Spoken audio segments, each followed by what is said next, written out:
नमस्कार दोस्तों, आज हम बात कर रहे हैं भगवान शिव के 5 अनोखे और रहस्यमय मंदिर के बारे में। ये पांचों मंदिर बड़े ही अनोखे और रहस्यमय हैं और साथ ही साथ इन पांचों मंदिरों की कुछ विशेषताएं भी हैं, जिनमें से सबसे पहले मंदिर का नाम है स्तंभेश्वर महादेव मंदिर। ये मंदिर अरब सागर के बीच कैम्बे तट पर अवस्थित है। इस मंदिर की खोज 150 साल पहले की गई थी और इस मंदिर का उल्लेख महाशिव पुराण के रुद्र संगीता में भी मिलता है। इस मंदिर की मुख्य विशेषता ये है कि मंदिर के शिवलिंग का आकार 4 फुट ऊंचा और 2 फुट के व्यास वाला है। स्तंभकेश्वर महादेव का ये मंदिर सुबह और शाम दिन में 2 बार पल भर के लिए गायब हो जाता है और कुछ ही समय बाद फिर से उसी जगह पर वापस भी आ जाता है। अब दोस्तों, आपको ऐसा ही लगेगा कि ये कैसे संभव है, मंदिर कैसे गायब हो सकता है। दोस्तों, इसका कारण अरब सागर में उठने वाली ज्वार और भाटा को माना जाता है, जिसके कारण ज्वार के समय मंदिर तथा शिवलिंग पूरी तरह से जलमग्न हो जाता है। यानी कि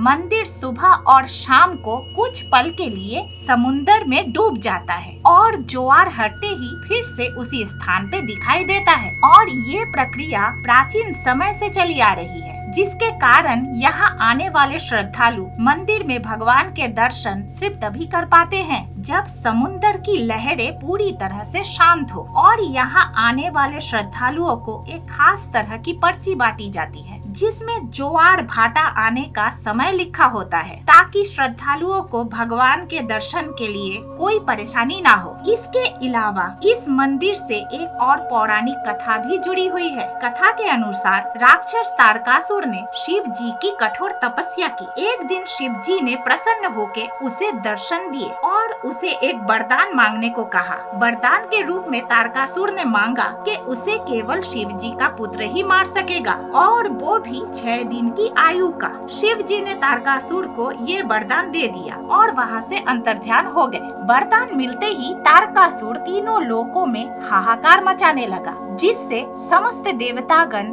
डर के शिव जी के पास गए। देवताओं के आग्रह पर शिव जी ने उसी समय अपनी शक्ति से 6 मस्तक, 4 आंखें और 12 हाथों वाले एक पुत्र को उत्पन्न किया, जिसका नाम था कार्तिकेय। उसके बाद कार्तिकेय ने 6 दिन की उम्र में ही तारकासुर का वध किया। लेकिन जब कार्तिकेय को ये पता चला कि तारकासुर भगवान शिव का भक्त था, तो वो बहुत व्यथित हुए। फिर भगवान विष्णु ने कार्तिकेय से कहा कि वो उस स्थान पर एक शिवालय बना दे, इससे कार्तिकेय का मन भी शांत हो जाएगा। भगवान कार्तिकेय ने वैसा ही किया। फिर सभी देवताओं ने मिलकर वही सागर संगम तीर्थ पर विश्वनंद स्तंभ की स्थापना की, जिसे आज स्तंभेश्वर तीर्थ के नाम से जाना जाता है। दूसरे मंदिर का नाम है निष्कलंक महादेव मंदिर। गुजरात के भावनगर में कोलियाक तट से 3 किलोमीटर अंदर अरब सागर में अवस्थित है। रोज अरब सागर की लहरें यहाँ शिवलिंगों का जलाभिषेक करती है। अरब सागर में आती हुई ज्वार की वजह से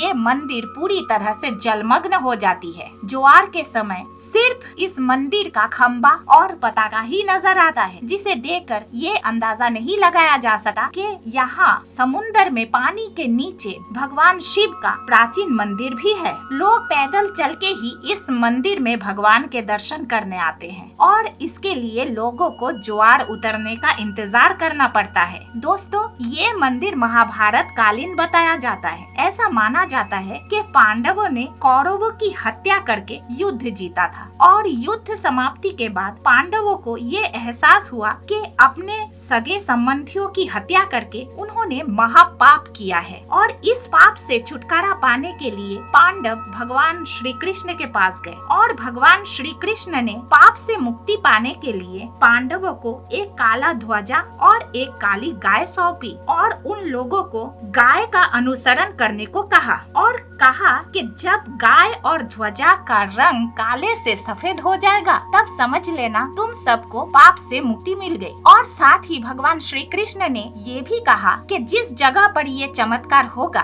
वहीं पे तुम भगवान शिव की तपस्या भी करना। पांचों भाई भगवान श्री कृष्ण के कहे अनुसार काला ध्वजा हाथ में लेकर उस काली गाय के पीछे पीछे चलने लगे। इस दौरान पांडव कई दिनों तक अलग अलग जगह पर जाते रहे, पर कहीं भी ध्वजा और गाय का रंग नहीं बदला। पर जब वो वर्तमान गुजरात में अवस्थित कोलियाक के तट पर पहुँचे तो अचानक गाय और ध्वजा का रंग सफेद हो गया। ये देखकर पांचों पांडव भाई बड़े ही खुश हुए और वहीं पे भगवान शिव का ध्यान करते हुए तपस्या करने लगे। भगवान भोलेनाथ उनकी तपस्या से बहुत प्रसन्न हुए और पांचों भाइयों को लिंग रूप में अलग अलग दर्शन दिए और वही पांचों शिवलिंग अभी भी वहीं पे स्थित है। पांचों शिवलिंग के सामने नंदी की प्रतिमा भी है। पांचों शिवलिंग एक वर्गाकार चबूतरे पर बने हुए हैं और इसके अलावा ये कोलियाक समुद्र तट से पूर्व की ओर 3 किलोमीटर अंदर अरब सागर में स्थित है। इस चबूतरे पर एक छोटा सा पानी का तालाब भी है जिसे पांडव तालाब भी कहा जाता है। दर्शनार्थी पहले यहाँ पे अपने हाथ पांव धोते थे, फिर शिवलिंगों की पूजा अर्चना करते थे और क्योंकि यहाँ पे आके ही पांडवों को अपने भाइयों तथा सगे संबंधियों के हत्या के कलंक से मुक्ति मिली थी, इसीलिए इसे निष्कलंक महादेव कहते हैं। भादों के महीने में अमावस को यहाँ मेला लगता है जिसे भाद्रवी कहा जाता है या फिर भाद्रवी मेला कहा जाता है। प्रत्येक अमावस के दिन यहाँ भक्तों की विशेष भीड़ रहती है। लोगों का ये मानना है कि अगर हम अपने प्रियजनों की चिता की आग शिवलिंग में लगाकर उसे जल में प्रवाहित कर दे तो उन्हें मोक्ष मिल जाती है। मंदिर में भगवान शिव को राख, दूध, दही और नारियल चढ़ाए जाते हैं। यहाँ साल का प्रमुख मेला भाद्रवी भावनगर के महाराजा के वंशज द्वारा मंदिर का पताका फैलाने से शुरू होता है। फिर यही पताका मंदिर पर अगले 1 साल तक फहराती है। तीसरे मंदिर का नाम है अचलेश्वर महादेव मंदिर। दोस्तों, यूँ तो पूरे भारत में अचलेश्वर महादेव के मंदिर के नाम से भगवान शिव के कई सारे मंदिर अवस्थित है, लेकिन राजस्थान के धौलपुर में अवस्थित अचलेश्वर महादेव का ये मंदिर बाकी सारे मंदिरों से अलग है। ये मंदिर राजस्थान और मध्य प्रदेश की सीमा पर अवस्थित है, जो चंबल और बेहरों के लिए प्रसिद्ध है। भगवान अचलेश्वर महादेव का ये मंदिर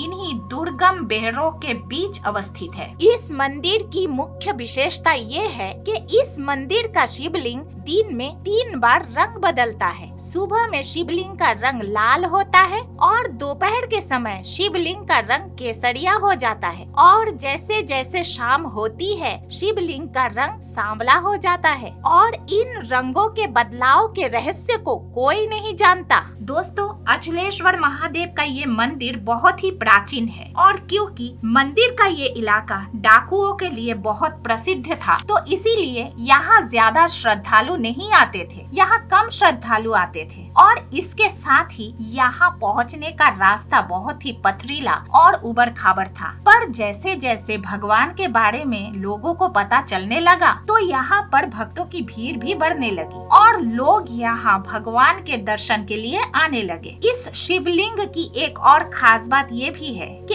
इस शिवलिंग की छोर का आज तक पता नहीं चल पाया। कहते हैं कि बहुत साल पहले एक बार भक्तों ने शिवलिंग की गहराई को जानने के लिए इसकी खुदाई की थी, पर काफी गहराई तक खोदने के बाद भी इसकी छोर का पता नहीं चल पाया। आखिर में भक्तों ने इसे भगवान का चमत्कार मानते हुए खुदाई बंद कर दी। भक्तों का ये मानना है कि भगवान अचलेश्वर महादेव भक्तों की सारी मनोकामनाएं पूरी करते हैं। चौथा मंदिर है लक्ष्मेश्वर महादेव मंदिर। ऐसा माना जाता है कि इस मंदिर की स्थापना भगवान श्री राम ने की थी। भगवान श्री राम ने खर और दूषण का वध करने के बाद अपने भाई लक्ष्मण के कहने पर इस मंदिर की स्थापना की थी। लक्ष्मेश्वर महादेव मंदिर के गर्भगृह में एक शिवलिंग है जिसकी स्थापना स्वयं लक्ष्मण ने की थी। इस शिवलिंग की विशेषता ये है कि इस शिवलिंग में 1 लाख छिद्र है, इसीलिए इसे लक्षलिंग भी कहा जाता है। इन लाख छिद्रों में एक छिद्र ऐसा भी है जो कि पातालगामी है,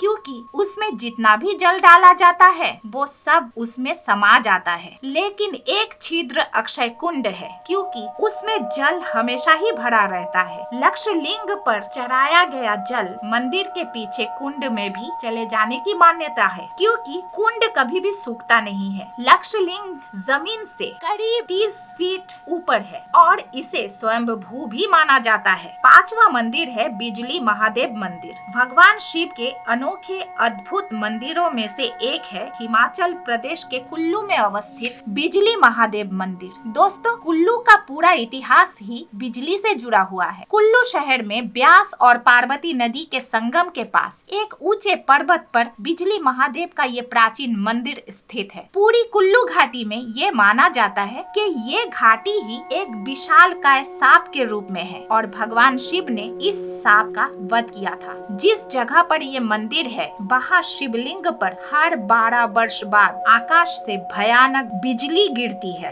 बिजली गिरने से मंदिर का शिवलिंग खंडित हो जाता है। यहाँ के पुजारी खंडित शिवलिंग को एकत्रित करते हैं और मक्खन लगा के उसे जोड़ देते हैं और कुछ समय बाद ही शिवलिंग फिर से ठोस रूप में परिवर्तित हो जाता है। दोस्तों, अगर आपको ये वीडियो पसंद आया तो इसे लाइक करें, शेयर करें और इस चैनल को सब्सक्राइब जरूर करें।